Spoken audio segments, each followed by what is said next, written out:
السلام علیکم friends, welcome to my channel my voice. دوستو، یہ تو آپ سب جانتے ہیں کہ نئے گھر بنانے کے لیے اچھا نقشہ اور اچھا میٹیریل کی ضرورت ہوتی ہے۔ کچھ لوگ پیسوں کو بچانے کے لیے اچھا میٹیریل نہیں لگاتے، جس کی وجہ سے ان کی بلڈنگز گر جاتی ہیں۔ لیکن آج کے اس ویڈیو میں آپ کو ناکام ہونے والی بڑی بڑی بلڈنگز اور بڑے بڑے پروجیکٹس کے بارے میں بتانے جا رہا ہوں، تو بنا ٹائم ویسٹ کیے بڑھتے ہیں اپنی ویڈیو کی طرف۔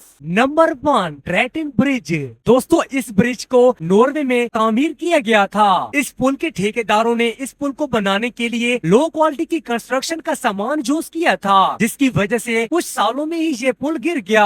یہ پل جب گرنے والا تھا تو اس وقت اس پل پر ایک ٹرک بھی چل رہا تھا۔ پل کے گرنے کے بعد جب گورنمنٹ نے اس پر پوری تحقیق کی، اس کے بعد پتا چلا کہ اس پل کو ڈیزائن ہی غلط کیا گیا تھا، اور اس کے ڈیزائن غلط ہونے کی وجہ سے یہ پل گر گیا۔ کچھ لوگوں کا یہ بھی کہنا تھا انہوں نے پل کو ڈیزائن کرنے کے لیے جن انجینئرز کو کہا تھا انہوں نے پل کو کافی اچھے طریقے سے ڈیزائن کیا تھا، لیکن پھر بھی یہ پل ایک جگہ پر کھڑا نہ ہو سکا۔ Number 2، parking place. دوستو، نیو یارک میں پارکنگ گیریج میں گاڑیاں زیادہ ہونے کی وجہ سے بلڈنگ گر گئی۔ بلڈنگ گرنے کی وجہ یہ تھی کہ اس بلڈنگ میں گاڑیاں بہت زیادہ تھیں، اور زیادہ گاڑیوں کی زیادہ وزن ہونے کی وجہ سے یہ بلڈنگ گر گئی۔ نیو یارک کے قانون کی نظروں سے تو یہ بلڈنگ کافی عرصہ پہلے ہی گر گئی تھی۔ اس بلڈنگ کی پرانی ہونے کی وجہ سے اس پر کافی چارجز بھی ہوئے تھے۔ یہ بلڈنگ تقریباً 100 سال پرانی تھی۔ اس بلڈنگ کو 1925 میں تعمیر کیا گیا تھا۔ بلڈنگ کے گرنے کی وجہ سے تقریباً 80 سے 90 گاڑیوں کو نقصان ہو گیا تھا۔ نمبر 3، جان ہینکوک ٹاور۔ دوستو، یہ جو ٹاور آپ دیکھ رہے ہیں اسے سرکاری طور پر 200 کلیرینڈن سٹریٹ بھی کہا جاتا ہے۔ اس ٹاور کو مشہور ڈیزائنر IMP نے ڈیزائن کیا تھا۔ 1976 میں تعمیراتی طور پر یہ ٹاور مکمل ہو گیا تھا۔ یہ عمارت 600 فٹ کی بلندی پر کھڑی تھی۔ اس ٹاور کو چاروں طرف سے شیشے کی دیواروں سے ڈیزائن کیا گیا تھا۔ یہ عمارت بیرونی حصے سے تو بہت خوبصورت لگ رہی تھی، لیکن اس کے ساتھ ساتھ اس کا نقصان ہونا بھی شروع ہو گیا تھا۔ بلڈنگ کے شیشے آہستہ آہستہ سے ٹوٹنے اور گرنے شروع ہو گئے تھے۔ اس کے بعد اس شیشوں کا حل نکالنے کے لیے انہوں نے ایک نیا پروجیکٹ سٹارٹ کر دیا۔ یہ سارا کام سرد ہوا کی وجہ سے ہو رہا تھا۔ اگر وہ شیشوں کو دوبارہ لگاتے تو اس سے پیسہ اور وقت دونوں کی ضرورت تھی، جو کہ ان کے پاس نہیں تھے۔ پھر انہوں نے بلڈنگ کا کوئی اور جگاڑ لگانے کا راستہ نکال لیا۔ آخر کار وہ بلڈنگ کو ٹھیک کرنے کے لیے کچھ عرصے میں کامیاب ہو ہی گئے۔ Number 4، sports building. دوستو، یہ کمپلیکس 1980 میں اوپن کیا گیا تھا، اور یہ کچھ ہی عرصے میں کامیاب سپورٹس گراؤنڈ بن گیا۔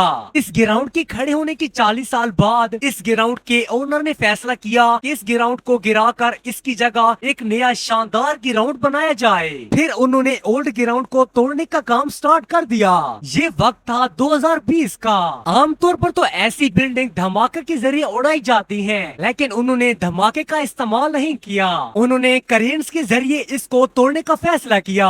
اس گراؤنڈ کی جو چھت تھی اس پر کافی زیادہ وزن تھا۔ وہ لوگ جب اس چھت کو گرانے والے تھے اس وقت اس چھت پر کچھ آدمی بھی موجود تھے۔ ان کا ارادہ تو چھت کا صرف تھوڑا سا حصہ گرانے کا تھا، لیکن بدقسمتی سے وہ چھت ساری ہی گر گئی۔ اسٹیڈیم کی دیواروں پر بھی کچھ لوگ موجود تھے، اور اسٹیڈیم کے نیچے بھی لوگ موجود تھے۔ وہ چھت اتنی خوفناک طریقے سے گری کہ وہ اپنے ساتھ ساری دیواروں کو بھی لے کر گر گئی۔ بدقسمتی سے جو لوگ اسٹیڈیم کی چھت کے اوپر تھے اور جو لوگ نیچے تھے، جو لوگ دیواروں پر تھے، سب لوگ نہ بچ سکے۔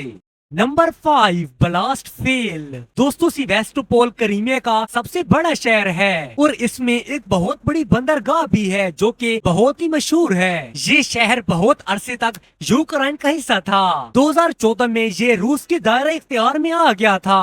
اس شہر میں ایک بلڈنگ تھی جو کہ غیر قانونی اور بہت ہی خطرناک طریقے سے بنی ہوئی تھی، جو کہ کسی وقت بھی گر سکتی تھی۔